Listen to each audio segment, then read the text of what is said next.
इस प्रकार बेलडा में भी इनके द्वारा NH जो 58 की भूमि है उसमें बड़ा खेल किया गया है। ज़्यादातर सबसे बड़ा जो घोटाला होता है वो चकबंदी विभाग में होता है।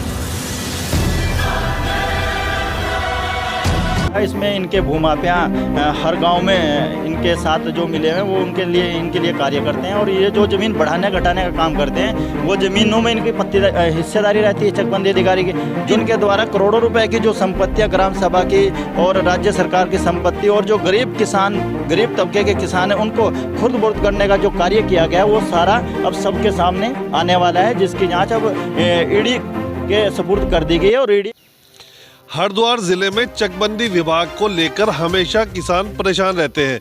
वहीं चकबंदी की अगर बात की जाए तो जिस तरीके से जमीनों में चकबंदी विभाग के अधिकारी हमेशा लापरवाही बरतते हैं और भ्रष्टाचार के मामले उजागर होते हैं, उसी को लेकर आज हमारे साथ मौजूद है भाजपा के वरिष्ठ नेता जगजीवन राम। हम उनसे बात करेंगे कि जो चकबंदी विभाग की जो ज़मीनें हैं, जो उनकी जांच चल रही है वो कहां तक पहुंची है और उन्होंने पिछली बार जिस तरीके से कदम उठाया था चकबंदी विभाग के अधिकारियों को कई बार उन्होंने ज्ञापन भी सौंपे हैं, उनकी जाँच की बात की है और उन्होंने गंभीर उन पर आरोप भी लगाए थे कि चकबंदी विभाग के अधिकारी कहीं ना कहीं भ्रष्टाचार के मामलों में लिप्त रहते हैं और ज़मीन को इधर उधर करने में चकबंदी विभाग के अधिकारियों की बड़ी भूमिका रहती है। तो उसी मामले को लेकर हम आज जगजीवन राम जी से बात करेंगे। आज हमारे साथ हैं भाजपा के वरिष्ठ नेता जगजीवन राम और वो बताएंगे कि किस किस गांव में चकबंदी विभाग के अधिकारी ज़मीन को खुर्द-बुर्द करने का काम कर रहे हैं। आपका बहुत बहुत स्वागत है जगजीवन राम जी न्यूज़ टुडे में। जी नमस्कार, धन्यवाद आपका। हम ये जानना चाहेंगे कि जिस तरीके से जो ज़मीनें हैं कौन कौन से गांव की है जिनकी जांच चल रही है और अभी तक कहां पहुंचा है मामला। देखिए, चकबंदी के जो अधिकारी कर्मचारी गण हैं ये तो सबको ही पता है कि इनकी भूमिका भूमाफिया के साथ में संलिप्त रहती है और ये सब लोग मिलकर ज़मीनों का कारोबार कर रहे हैं, प्रॉपर्टी डीलिंग का कार्य कर रहे हैं और इनके द्वारा बड़ी मात्रा में जो गरीब तबके के किसान होते हैं उनको टारगेट किया जाता है, क्योंकि वो अपनी आवाज़ को कहीं नहीं उठा सकते हैं, जिसको लेकर मेरे द्वारा समय समय पर धरना प्रदर्शन और आंदोलन बड़ी मात्रा में किए जा रहे हैं 2013 से।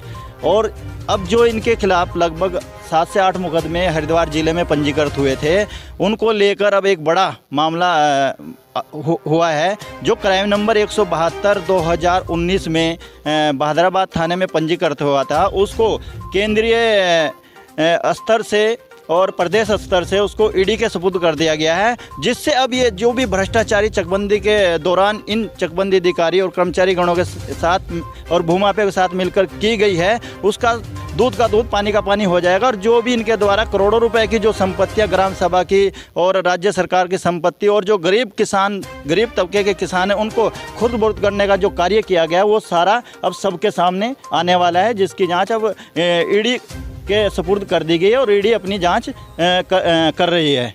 तो ईडी की जांच की बात कर रहे हैं आप, ईडी जांच कर रही है, ये कब आदेश हुए हैं और क्या चकबंदी अधिकारियों पर शिकंजा कसेगा। जी बिल्कुल, मेरे पास भी नोटिस आया ईडी से और मैंने अपने बयान भी दर्ज कराए हैं। अभी कुछ बयान मेरे शेष हैं, मैं दर्ज कराने जाऊंगा वहां पे और इनको भी चकबंदी अधिकारी और जो भूमाफिया जो मुकदमे में पंजीकृत हैं उनको भी नोटिस ईडी के माध्यम से प्रेषित किए जा चुके हैं। इनके भी बयान उसमें रेगुलर अब होंगे चुनाव के होने के बाद। किस तरह के घोटाले उजागर हुए हैं, किसकी जाँच करेगी ईडी, क्या वजह है। देखिए, जैसे ग्राम सभा की भूमि होती है, भूमाफियाओं के साथ मिलकर ग्राम सभा की भूमि को कुछ जो फर्जी ज़मीनें होती हैं खरीद कर इनके और अच्छी जगहों पर अपने चक प्रस्तावित करवा लेते हैं, जो ज़मीन करोड़ों रुपए की होती है। अभी अपील संख्या 275 रहमतपुर में जो हुई थी एसओसी के माध्यम से, वो 7 करोड़ रुपए के लगभग की ज़मीन थी, जिसको मेरे द्वारा संज्ञान में लाने के बाद उसको ज़मीन को खुर्द करने से उसको दोबारा जो आदेश पारित किया था उसको निरस्त कर दिया गया था चकबंदी अधिकारी दीवान सिंह नेगी के माध्यम से।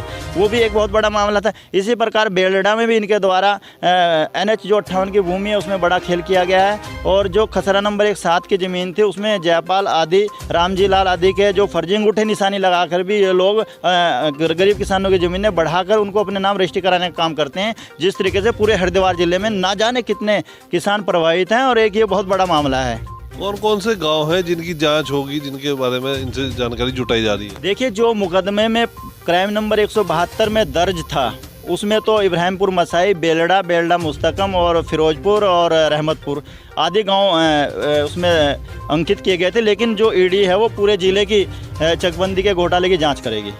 तो ये पूरे जिले के गांव इसमें शामिल होंगे? हाँ, पूरे जिले, हरिद्वार जिले की पूरे की ईडी तो अपने आप में सक्षम है। वो तो कहीं से भी किसी भी चीज़ को अगर उनको कहीं भी लगेगा कि यहाँ पे गलत है तो उसकी जांच कर सकती है। आप अभी कुछ दिन पहले एक पेड़ पे चढ़े थे आत्महत्या करने के लिए, तो क्या माना जाए कि आपने कुछ दबाव बनाया था अधिकारी? नहीं, मैंने कोई दबाव नहीं बनाया था। मैंने माननीय प्रधानमंत्री जी की जो जीरो टॉलरेंस की जो नीति थी उसको, जो ये लोग यहाँ के जिला प्रशासन के लोग जो और शासन के लोग यहाँ पे लागू नहीं कर रहे थे और लगातार भ्रष्टाचारी में लिप्त थे, उसको लेकर मेरे द्वारा इनको चेताया गया था कि माननीय मंत्री जी का स्पष्ट दिशा निर्देश है कि कोई भी व्यक्ति, कोई भी अधिकारी कर्मचारीगण किसी भी तरीके का भ्रष्टाचार नहीं करेगा और जनता को न्याय दिलाने का काम करेगा। लेकिन उनको ठेंगा दिखाते हुए इन लोगों के द्वारा रोज़ प्रतिदिन फर्जीवाड़ा किया जाता है।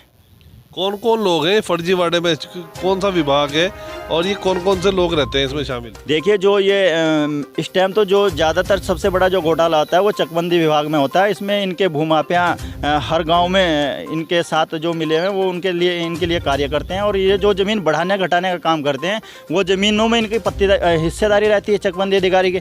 जो ज़मीन बढ़ती घटती है उसमें इनके रिश्तेदारों के नाम वो ज़मीन आधी होती है और आधी सचिन भूमाफिया और ना जाने ऐसे कितने गैंग इन्होंने पाल रखे हैं जो इनके साथ मिलकर प्रॉपर्टी डीलिंग का कार्य कर रहे हैं। अभी पिछले दिनों एक और आरोप लगाया था आपने कि जो चकबंदी अधिकारी है इनकी संपत्तियों की भी जांच होनी चाहिए कि इन पे कहां से जखीरा आ रहा है इतना। देखिए, वो तो ईडी का मामला, अब ईडी चलेगा तो ईडी तो जाहिर है कि इसमें जो इनकी संपत्ति उसकी जाँच तो होनी है, ये तो बिल्कुल स्वाभाविक है। ईडी तो अपने आप में सक्षम है इनकी जांच करने के, क्योंकि इनके पास अरबों रुपए की संपत्तियां हैं, इन्होंने फर्जीवाड़ा करके कमाई हुई है। अब वो सारी चीज़ इनकी जांच होगी और दूध का दूध पानी का पानी जनता के सामने आएगा। और माननीय नरेंद्र मोदी की जीरो टॉलरेंस की जो नीति है और माननीय पुष्कर सिंह धामी जी की जो जीरो टॉलरेंस की नीति है वो सबके सामने स्पष्ट दिखनी शुरू हो गई है और अब आगे भी दिखेगी। जगजीवन राम को क्यों आना पड़ा चकबंदी के जो अधिकारी हैं उनके विरोध को लेकर? देखिए, मैं भाजपा का एक सिपाही हूँ, सच्चा सिपाही हूँ। भाजपा एक ऐसी पार्टी है जो गरीब लोगों को न्याय दिलाने का काम करती है और उसी को लेकर मैंने जब ये देखा, इन्होंने मेरे साथ भी शोषण किया था चकबंदी अधिकारी कर्मचारियों द्वारा सचिन भूमाफिया के साथ मिलकर, और जब मेरे साथ ये हुआ और जब मैंने इसमें चकबंदी में देखा कि ये तो सभी लोगों के साथ ऐसा कर रहे हैं तो तब मैं इसमें आगे आया कार्य। क्या मानते हैं आप, जो आपने जांच कराई है उसमें दूध का दूध पानी का पानी होगा? बिल्कुल होगा। अब तो ईडी भी आ गई, हो सके अगर ये अब भी ना सुधरे तो इसमें CBI भी आएगी। ये तो बिल्कुल जाहिर है, क्योंकि जो 15 बीघे ज़मीन का 80 बीघे ज़मीन करना चक संख्या 74 बेल्डा में है जहाँ पे कॉलोनी कट चुकी है। बहुत से मामले ऐसे हैं जहाँ पर कॉलोनियाँ कट चुकी हैं और ये लोग उसकी कीमत लगाकर उसको दूसरी जगह ज़मीन दे देते हैं और उनको किसानों को कई गुना लाभ देकर उसमें अपने हिस्सेदारी रखकर ये ऐसे फर्जीवाड़े काम कर रहे हैं जहाँ मकान बने हुए हैं, जबकि उसमें ना तो कीमत लग सकती है उस ज़मीन की और ना वहाँ से वो दूसरी जगह जा सकती है।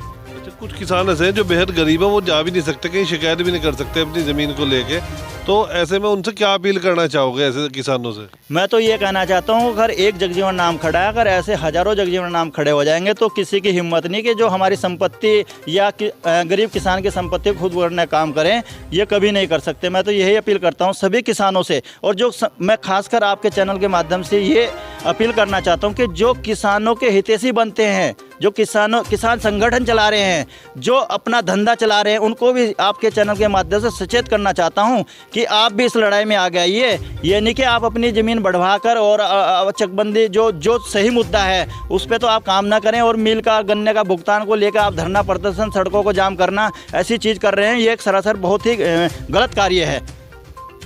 धन्यवाद। ये थे हमारे साथ भाजपा के वरिष्ठ नेता जगजीवन राम, जिनका आरोप है कि चकबंदी विभाग के अधिकारियों की तानाशाही और मिली भगत के चलते आज किसान बेबस और लाचार हो चुका है और उन्होंने भूमाफियाओं के साथ मिलकर करोड़ों की ज़मीनों को खुर्द-बुर्द करने का काम किया है और भूमाफियाओं के कब्जे कराए हैं। हालांकि अब उनकी शिकायत के बाद ईडी पूरे मामले की जांच करेगी। अब देखने वाली बात यह है कि ईडी की जांच में क्या निकलकर सामने आता है। Arif Niazi, news today, Roorkee.